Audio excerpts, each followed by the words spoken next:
All right, everybody. Here we are, the Final Yard post-game show here on the 5 Reasons Sports Network. Louis Sung, Eric Wadecki. No, I did it wrong. I'm so tired, man. Wiedeke, whatever. And Coach Eric Smith. Michael is in the background here. I'm hoping his phone is working now properly. And if we seem depressed, it's because we are, folks.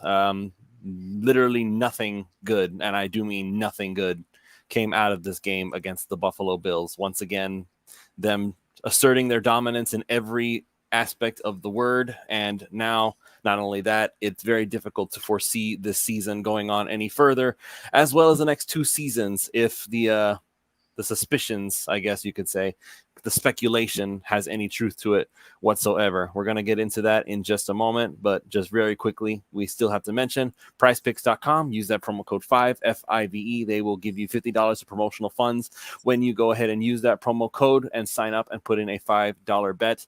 And also, we want to go ahead and mention the other sponsors for this show.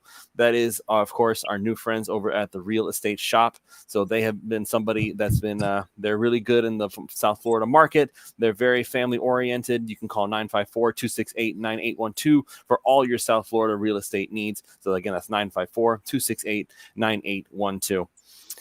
So I mean, I'll be honest, I can't imagine anybody thinking of buying a house in this particular moment in time, or even like I think most people are looking to drown their sorrows.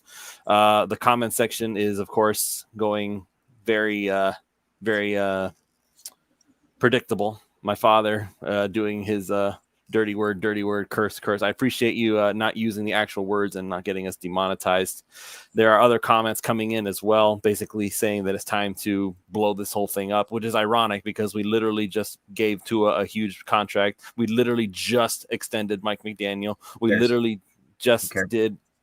And like saying tank for Shadur Sanders, I feel like that is a terrible idea in every aspect of the word.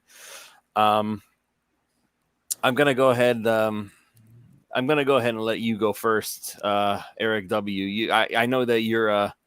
I see the fire in your eyes, like you're furious, and quite frankly, I am too. It's just that I'm so numb to it right now that I can't even talk straight. So I'll go ahead and let you go.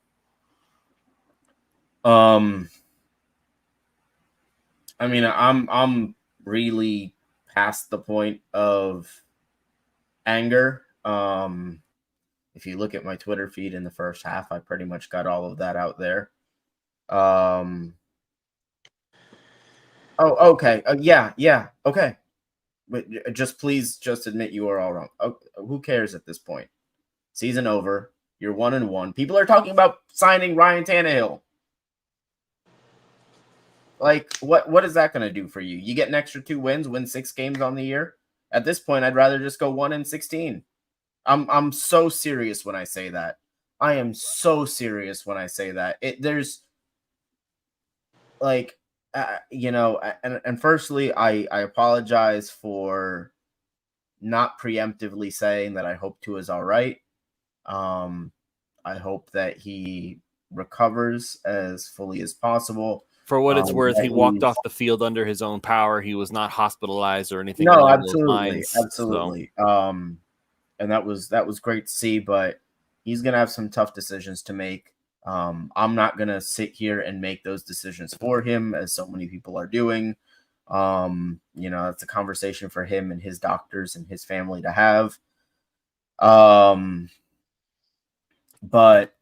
if I'm just looking at the Dolphins right now, I'm looking at, quite frankly, a season that's over. I see people that are saying you need to trade Hill and you need to trade Achane. I don't think you need to trade Achane. He's still very young. I think Tyreek Hill at 30 years old, as crazy as it is, as crazy as it would have been to say 3 hours ago, it's a consideration you're going to have at his age, considering where you're likely to be as a team in the next 2 to 3 seasons. Jalen Ramsey is in that same boat. Anybody that's over the age of 27 years old on this team that can be useful to a playoff contender has to be considered.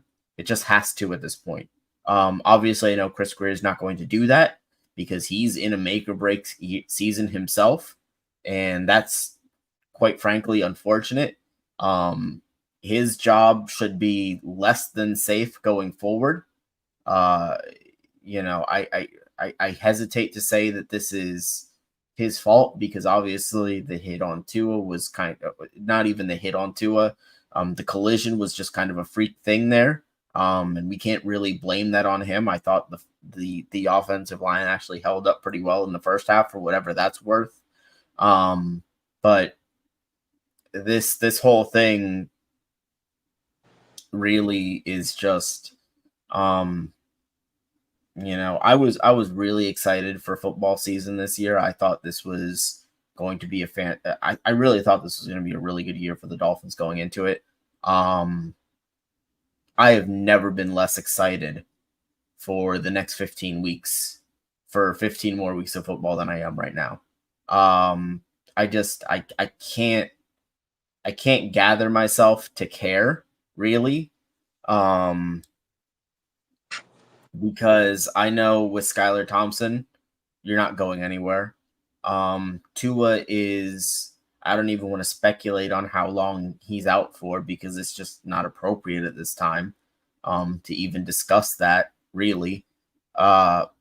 You know, they're not going anywhere this season.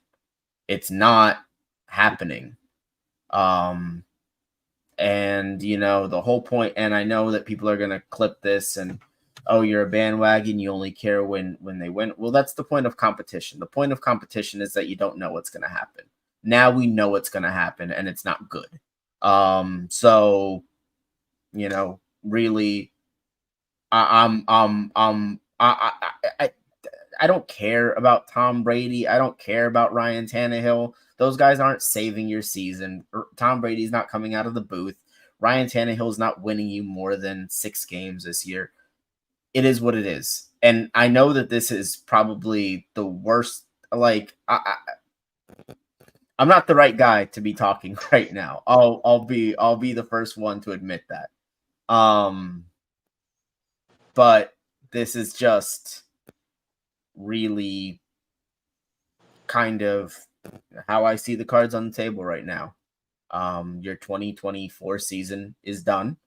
I don't know what 2025 is going to look like. Yeah, that's kind of where things lie right now.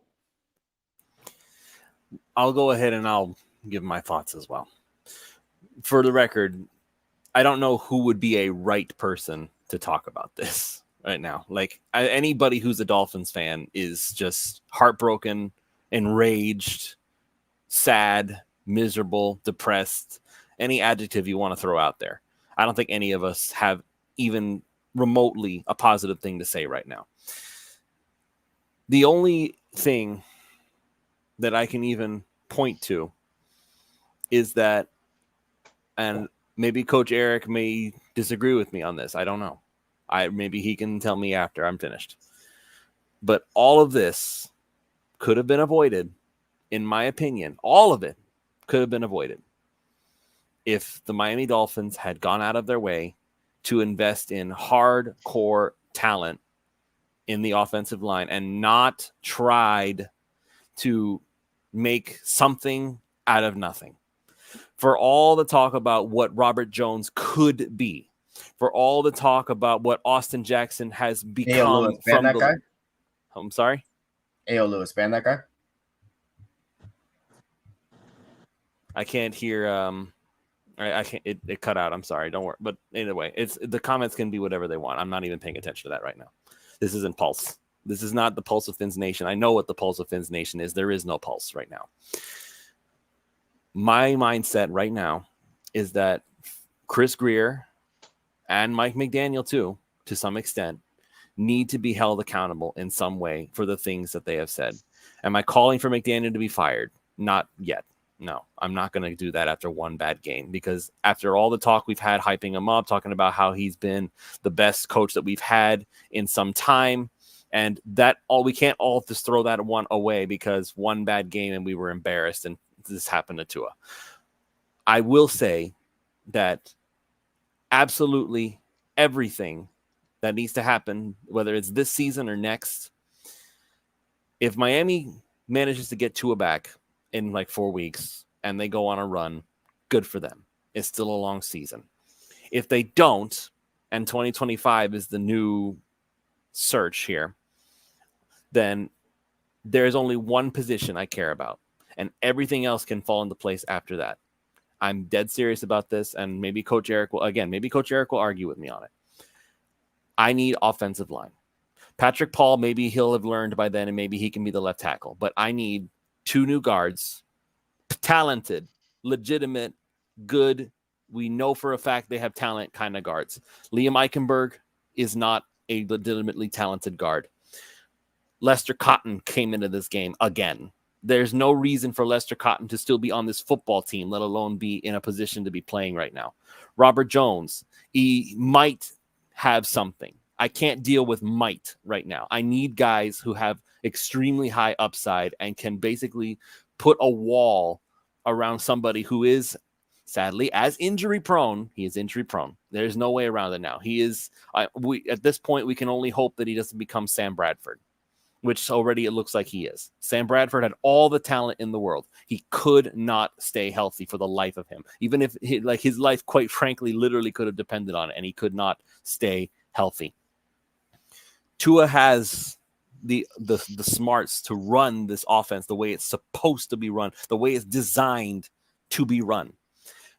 But the way that they want it to be run is not conducive to what it is that he has as far as his durability. Tua has the smarts. Tua has the accuracy. Tua has the mental acumen to run this offense. He can't. There's no human being on this planet that can do it so consistently that nothing like this can ever happen. It's funny because this is what I wanted. I wanted Tua to run more. I did not think that him running into a guy and him laying the hit, it wasn't even the Hamlin hit him. He just stood there and took the hit. And Tua was the one who suffered for it. Tua is glass. He can take a hit when he's preparing for the hit. That's why the jiu-jitsu happened. Tua can take a hit if he's prepared for the hit. If Tua's not prepared for the hit, he fails. He goes down. And for all the people that are talking about Tua was sucked in this game, it's Buffalo. I said it. I said it at the beginning. I said it on Pulse last week. On Tuesday, rather. I said it all this whole time. I've said it for the past 3 seasons. I will not pick Miami to ever beat Buffalo, ever, until they do it. They actually have to do it. And they can't just skate by barely in a game where the Buffalo Bills were literally melting in overtime because it was 90-something degrees and Josh Allen had just finished being a Superman, and he finally ran out of energy. Like, that doesn't count. It can't be just squeaking by at home in overtime. It has to be a game where they actually win, and they can't. Physical football teams. Ron may argue with me with this next time we go Pulse. Physical football teams. Tough football teams, punch you in the mouth and laugh at you football teams. They will always beat them. Miami will always lose to bigger, stronger football teams. That's the way that this team is built right now.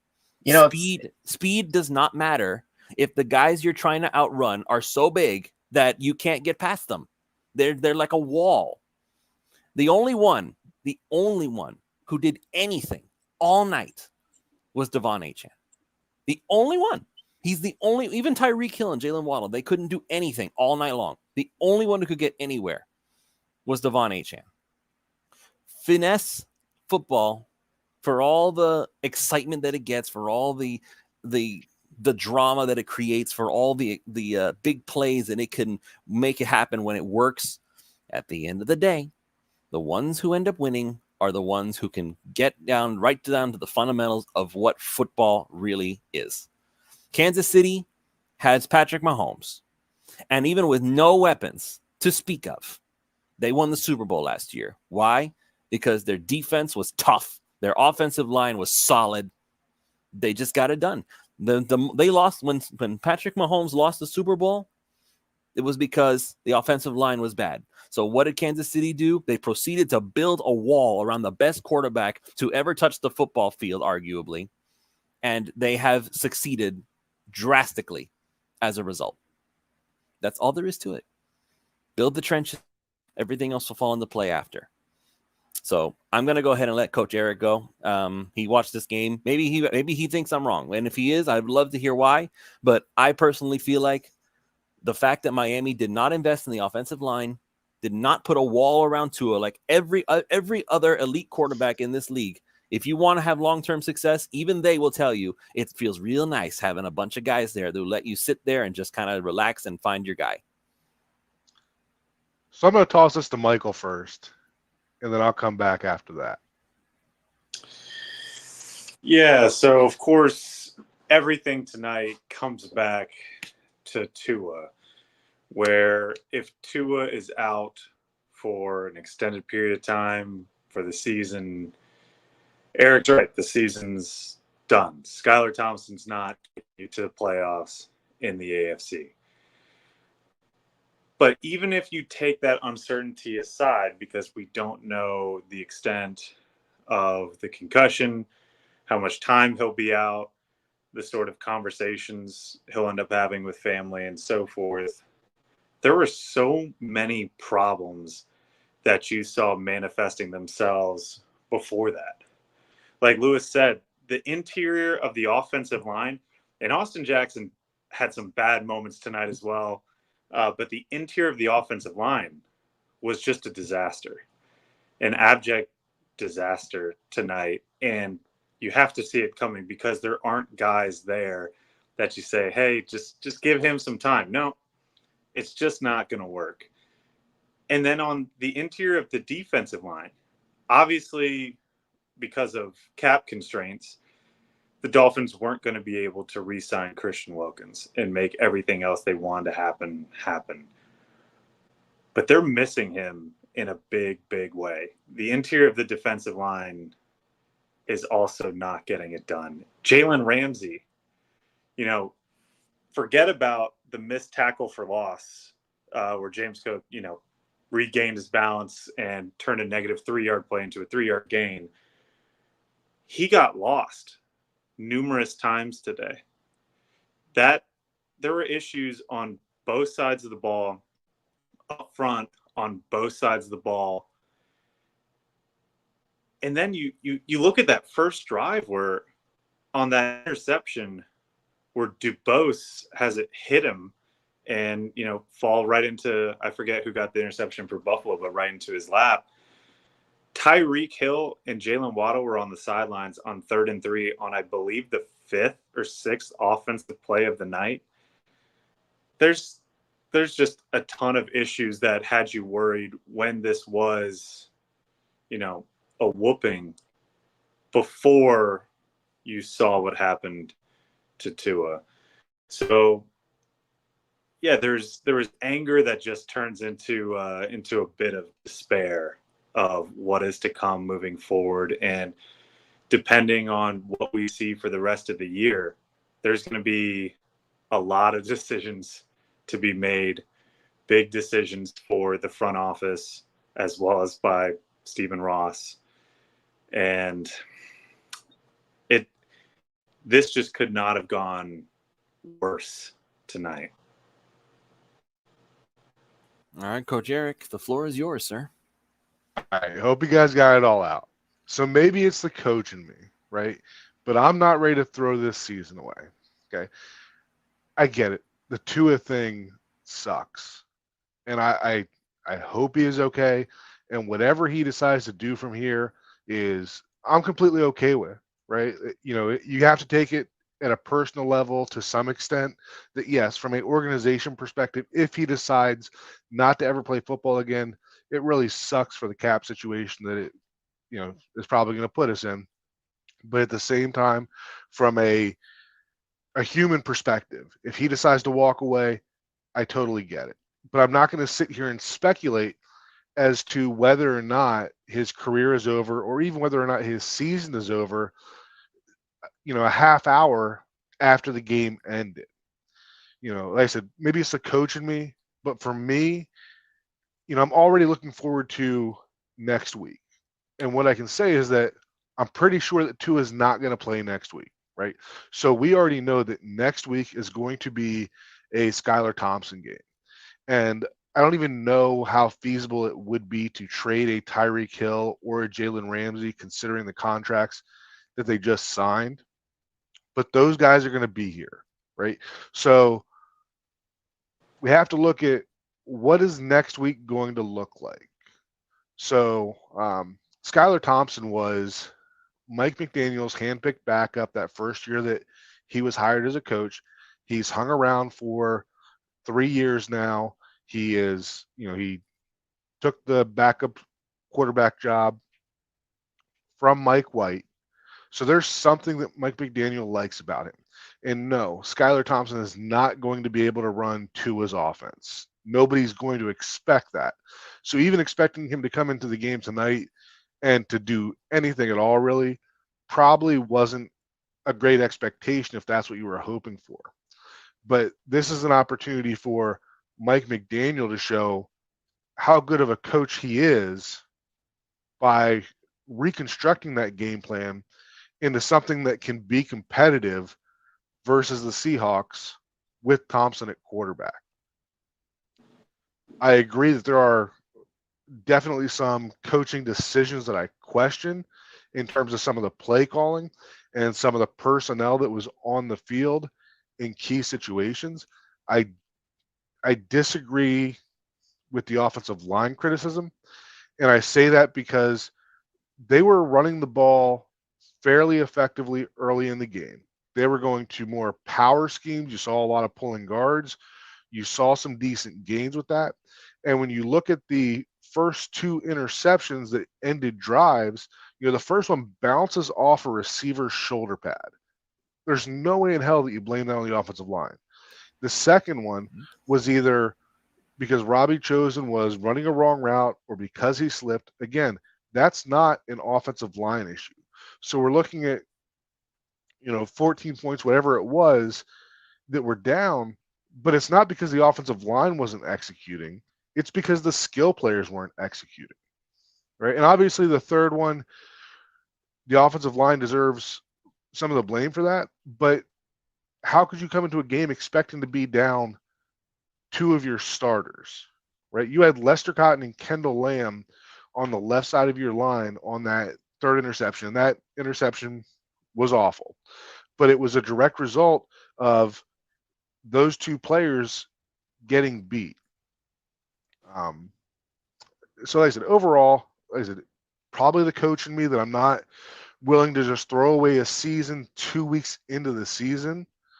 But, I guess I don't want to say encouraged because I don't expect to look anywhere close to the same as what the offense looks with Tua, but I am intrigued to see what Mike McDaniel is going to do heading to Seattle with Skylar Thompson as the quarterback. Okay, but here's the problem though, Coach. We've already seen that. We've already seen what that looks like. Yeah, we saw Skylar Thompson almost beat the Buffalo Bills in the playoffs. Okay. That's listen, I understand, like, as a coach, fundamentally you just experience sports differently than we do. And when I was younger and I was playing sports, it was about the destination as much as it was about the journey. And it sucks that as a fan, I've lost that. I want the destination over everything. I don't care about the personal growth. Well, for the young players, yes, I care about the personal growth that occurs over the course of a season and all the things that come from that. But at this point, as a fan, I mean, I just want the results, man. I know I'm the last person that should be saying this because I've probably been watching the Dolphins less than anyone else here. I just want to see them win. And I know that there's lessons to be learned in every season, and there's personal growth, and there's all that stuff, and that's that's great for everyone that's involved. but as a bystander, and I know that it's a really selfish way to look at it, I just can't help but, that's great, really, and I'm happy for everyone involved that they get something out of it. But man, it just feels so empty watching a team go 6-11 without a real idea of what the future is going to look like. And again, I know that goes against everything that a competitor actually stands for. And I understand that, and maybe this is just me talking right now after watching what we all just watched. But it's really hard for me to get excited about that again, because again, it's going on. What is it now? 24 years that they haven't won a playoff game. It's going to be 25, most likely.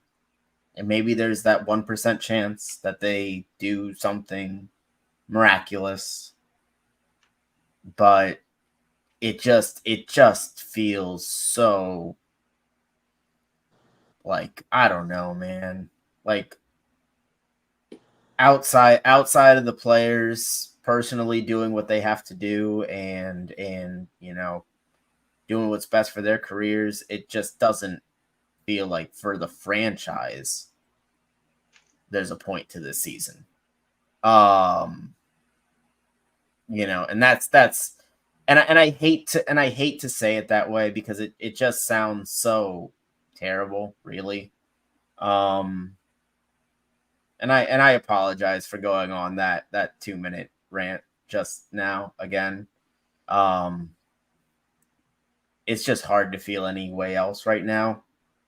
And maybe I'll feel differently about it in the next couple days, but yeah, I mean, you can probably take certain things away. Devon Achane was good. Like I said, I think the offensive line was actually pretty good in the first half. But I mean, the defense played okay. I think they get a bad rap because the offense just gave a lot of turnovers to Buffalo. Yeah, yeah, but that's kind of where we stand. At least looking at it from the big picture, we can zoom in, and zooming in probably feels better, at least for me right now. As weird as that sounds, is to talk football as opposed to zoom out and like, oh well, what are the Dolphins going to look like the rest of the season or next year? I mean, Seattle's a good team. Going on the road to Seattle with Skylar Thompson is no guaranteed victory. You don't know if you're going to have Teron Armstead. You don't know if you're going to have Robert Jones. As much as, he gets flack, he's at least better than Lester Cotton as an option along the offensive line. Yeah, it's just hard to feel any other way about the whole situation right now. The real issue here, again, this is all part of the same discussion. Mike McDaniel, for all the good things we've said about him, and I still do think that the man is still a brilliant offensive mind. Like, his offense works. It works. It does. But the problem is that it only works when every single thing is going the way that it needs to go. The offensive line needs to hold their blocks. The wide receivers need to be open. And not only do they need to be open, they need to have run their route correctly. And they need to be prepared for anything at any given moment, at any time. And Tua needs to be spot on, perfect. Can't be off target even a little bit. When it works, it's a thing of beauty because you can't even fathom how they're doing it. It's almost impossible to imagine. Maybe this is a result of the load management process that they're doing. This whole concept of load management. They barely got any practice in. They barely practiced at all during training camp. All the veterans basically sat out the whole offseason. And I feel like it doesn't. I don't care how long you've been in the league. I don't care if you're like Calais Campbell, 38 years old, and you're like going into year 15 or however long you've been there. You need to practice. You can't just walk in the door and say, "Oh, I'm here now. Let's go." Odell Beckham Jr., when he shows up, when he finally is ready to play again, they're not going to throw him. Well, they might actually, because they did the Grant Dubois poor thing. It's like, hey, guess what? We just claimed you from the Packers, and now you're going in to start for us, basically. That's insane. With Dubois, I could look at it and say, okay, you kind of got yourself in a tough spot because you don't even know the offense yet. You just got here. Where's Eric Ezukanma in that spot? Where is Eric Ezukanma? Is he still hurt? Well, we haven't heard anything about him. Is he just gone? Do we need to put an APB out for him too? Like, where is he? Where is he? I'm almost more concerned about the fact, and it's something that it's been an inconvenient truth now for the last year and a half, 2 years. And I understand that it might be a Mike McDaniel thing, it might be a scheme thing, it might be an injury thing. Why are Tyreek Hill and Jalen Waddle part-time players in this offense? They play 50% of the snaps. That is entirely too low of a number when you have the lack of depth at wide receiver that you do. And I understand, again,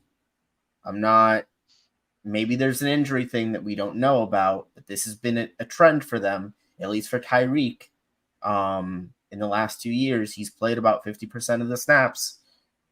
If a guy is going to be my number one receiver, and the offense is going to be built around him as much as this offense is built around Tyreek Hill, he needs to play more than half the snaps. It's just as simple as that.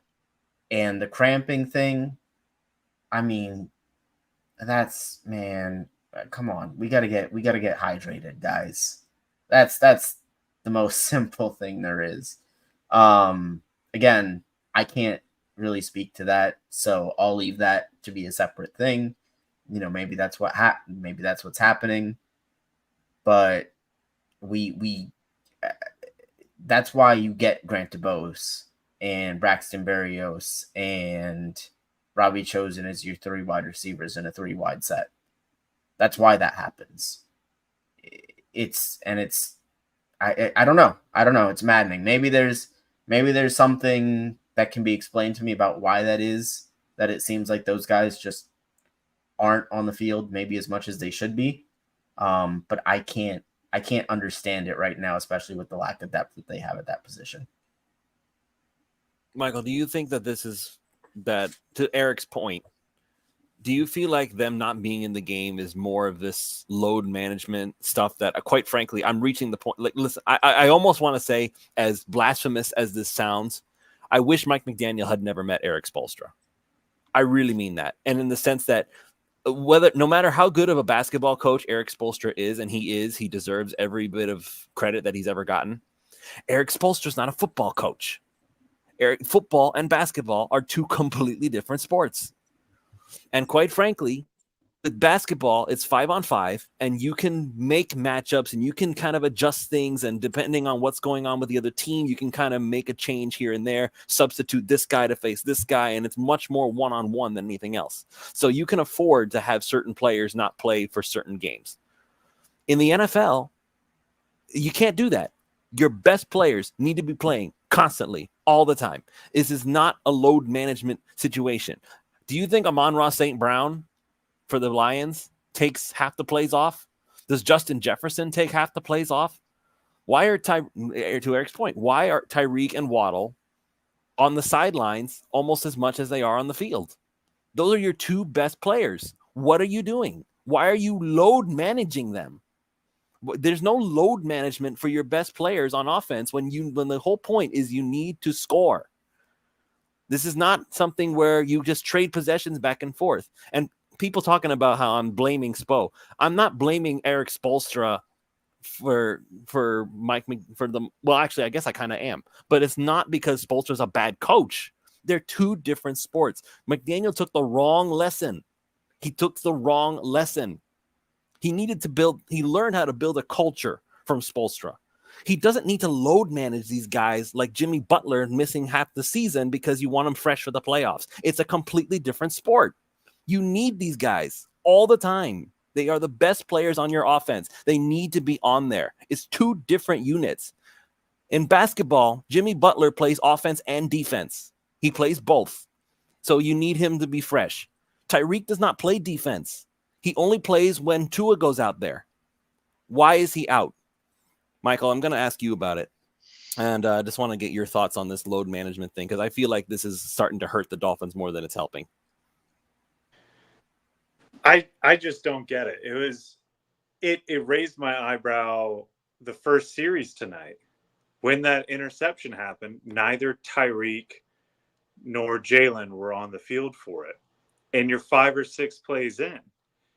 And you just kept seeing that where they were completely off the field. And that changes the Dolphins offense dramatically. When you don't have, you're those two, and then you don't have River Craycraft, you don't have Beckham Jr., and you don't have Raheem Mostert.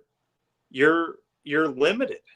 And they missed an absolute ton of snaps tonight, and not just any snaps. They missed a lot of key snaps. And then you see even at tight end, Jonnu Smith actually did some good stuff tonight. But then you see Julian Hill come in, and that ball just drills him in the hands. It was a little high both times, Mike. Let's be honest. It was.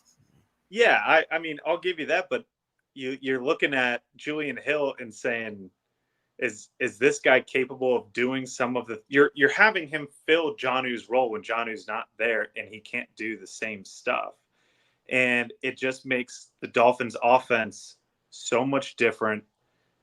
Tonight it was just borderline anemic without them, and you're right. I just don't get how you find yourself in a place where you're in a critical third down and you don't have you should have both. But at minimum, if you're going to do this whole, hey, let's manage their snaps in game 2, in the first quarter, in the second quarter, against your division rival, the team that you need to usurp to win the division, the team that's been your boogeyman, and you can't get one of them on the field in these critical downs. You can't even stagger them if you're going to do that sort of, like you said, load management. It just befuddles me. Coach Eric, you've been listening to us go on for a little bit. What is your thought process on the whole load management situation? Because again, like I said, I feel like that if that's the lesson that McDaniel took from Spoelstra, it's the wrong lesson, because again, football and basketball are two different things. You need your best guys on the field. You can't just take them out whenever it feels like, oh, they might need to take 2 seconds to breathe. Like that, you can't afford that in this game, I think. Yeah, I agree completely with that. I'd probably feel a little differently if we were talking about a Sunday night game now, and we were talking about some sort of load management to keep them ready for a Thursday night game. But this was a Thursday night game, and they have like 10 days off before they play again. There was no reason to be conserving players to the extent that they seem to have been doing. When we look at, passes in key situations getting thrown to a DeBose or to a Anderson, there's probably at least 7 or 8 guys on the roster that I would prefer to see those passes thrown to before those guys even become an option. And yet it seemed like on those pass plays, those guys were the first reads. You have Waddle and Hill, and it's not the ball has to go to those guys, but there's no reason for both of them to be off of the field. When you have at least one of them on the field, that's going to be the primary guy that the defense is going to pay attention to. And hopefully that does open something up for one of the other guys, but that other guy should not be a DeBose or a Chosen Anderson. It should be a Jonnu Smith, a Devon Achane. If you want to throw Jeff Wilson out there, throw it to Durham Smythe, even though he had the drops, Julian Hill. Like, throw it to any of those guys before you get to the DeBose and the chosen Andersons being the guys that you want to throw to in key situations. So I agree 100% that, the load management tonight did not make any sense. And I don't understand completely, because you had Achane coming into the game kind of dinged up, and there was clearly no kind of load management there. And that's a player that I feel like you could load manage in the sense that you can move him around and put him out there as a receiver and use him on motions, not throw the ball to him, not get him beat up. And you can conserve a player like that in a load management fashion, in the sense that you're not just feeding him the ball constantly. But that's what they did anyways. They took a small player that was coming in dinged up and just fed him the ball over and over again. But then we've got other guys that are getting paid big time money, and they're, those are the guys that are sitting on the sideline. That it doesn't make sense to me in that sense. Go ahead, Eric. No, because I'm sorry. I have one last point to make on this, and then I'm off the topic. I looked back through the snap counts last year. Tyreek Hill played 63%. Jalen Waddle played 55%. For as much of a target share as those guys generate in this offense, isn't it kind of a tell that when those guys are, because if those guys are only on the field 50-60% of the time, but they're getting targeted as much as guys that are on the field 80-90% of the time, it kind of gives defenses a leg up. Okay, hey, listen, this guy's on the field. They're probably going to go to him. So even strategically, from just an X's and O's standpoint, I don't understand that aspect of it either. When you consider how big of a part of the offense they are, if they're only on the field 50-60% of the time, that means you're probably going to them 80% of the time that they're on the field in those situations. Obviously, that's an exaggeration, but it just kind of gives you an insight into what's going on there. Even if they're on the field and they're not the primary, option on a single play, there's value in Tyreek Hill just being on the field. I promise you, any defensive coordinator would tell you that. There's value in Jalen Waddle just being on the field, because those guys represent a threat, even if they're not the primary option on a play. Yes. They don't have to be the number one option every time they're on the field. There's value in those guys, being a decoy every once in a while. So you don't. That's what I don't understand is, not every rep for them has to be, oh, you're getting the ball. And that's kind of what it feels like it is in this offense right now. To where I don't understand it, because you look at AJ Brown, you look at Cooper Kupp, you look at Jamar Chase, you look at Justin Jefferson. Those guys play 85-90% of the snaps on offense. I saw some comments. Cooper Kupp and literally 100%. Devonta Smith 100%. AJ Brown 95% of the snaps. Those are their number one receivers. In Devonta Smith's case, he's number two, I think, because AJ Brown's there too, right? Right. So your top two receivers played almost every single snap. Why are Tyreek and Waddle not? If we're protecting, what are we protecting them from? Are we afraid that they're so injury prone that they're just going to go down if somebody so much as breathes on them? Based on what happened with Tua tonight, I understand get that kind of mindset, but you can't. Remember what Jordan Poyer said about you blow on the Dolphins too hard and they fall over, basically. Just paraphrasing. They're soft. That is a soft mindset. And that's not a winning culture. Says we're the best and we're going to show you every single time you see us. That's the mindset of a winner. That's what a winner does. Losers try to hold back, try to save some of it for later in the hopes that nothing will happen later on. So that way, when the time does come, they'll be available for the big push. You can't afford that. Not in the NFL. There's not enough games to justify it. In basketball, you can lose a bunch of games and still make it to the playoffs and still make it win when it counts. And you can afford that load management process. In the NFL, you get so many games. And once those games are up, you're done. That's it. There's no room for error in the NFL.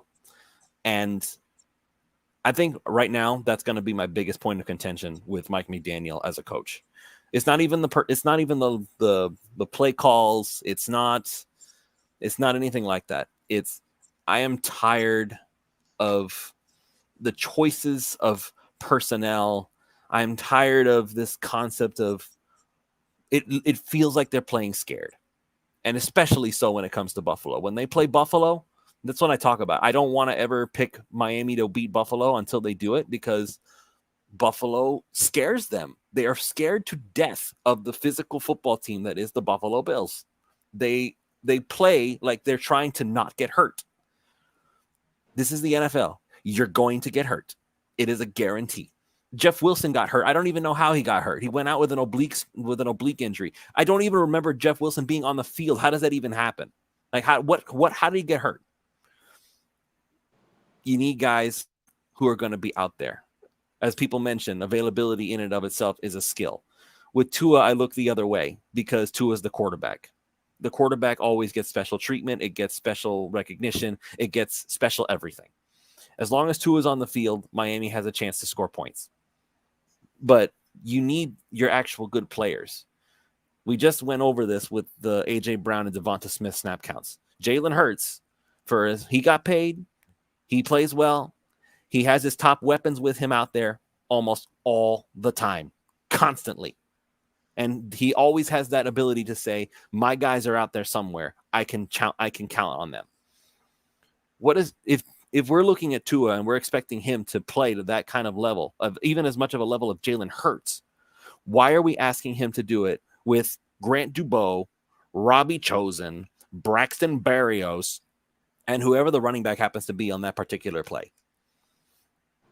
Jalen Hurts is not going to look as good as he normally does if AJ Brown and Devonta Smith are taking half the game off. It's not something you can do.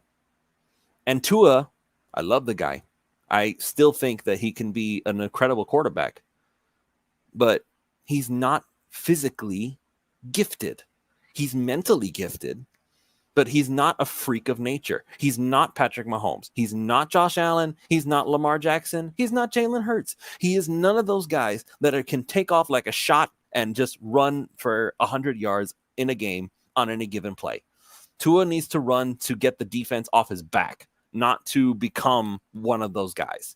He's not a physical freak of nature. And that is a reality that we as Dolphins fans have to accept about our quarterback. He's not a physical freak.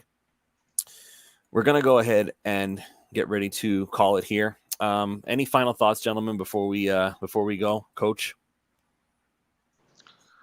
No, like I said, just it's tough tonight, right? I know that everybody's hurting tonight. Everybody is angry tonight. Definitely tomorrow tired. When you wake up, yeah, absolutely tired. Try to take a deep breath. And I mean, yes, Seattle is going to be a difficult game, but they're also not a juggernaut in the league. It's not a game that's not winnable. And then I think you follow that up with the Titans and the Patriots, right? So, yes, things suck tonight. But if they start to figure some things out, then a couple of weeks from now, we may feel a lot better. So just try to take a deep breath and see how you feel tomorrow. Mike? I'll echo Coach there. The sun will come up tomorrow, though it sure doesn't feel like it tonight. Yeah, but Eric and I have to go to work in the morning, and we're going to stew in our own misery together. Hey, I'll be there as the only Dolphins fan at my job in the morning, and got a couple Jets fans in there. So any prayer appreciated. Listen, man, I don't know about you, Lewis. I am not wasting a single brain cell thinking about the Miami Dolphins, at least for the next 4 days. Tuesday night it starts back up. Friday through Monday, I am saving that space. I am preserving my peace, and I will checkout of the Miami Dolphins for the next few days. I'll probably be ready again on Tuesday night, but till then, I think I'm just gonna, focus on other things. Sadly, my brain is more obsessive than yours is. Then I dwell on things. It's been my lifelong curse. Like I'm my own worst critic, and whenever I make a mistake, it's like I beat myself down for the next 3 days. It's something I can't get over. All right, we're gonna go ahead and call it here. Everybody in the comments, thank you all so much for joining us. So we will be back on Tuesday for Pulse of Fins Nation. Coach, I'm sure that you and Hussam have scouting combine that's going to be coming up. Maybe you can provide something, some light at the end of this tunnel that we can look towards. I don't know. But like I said, we're calling in here. Big thanks to prizepicks.com. Big thanks to the Real Estate Shop. And we will see you all next time.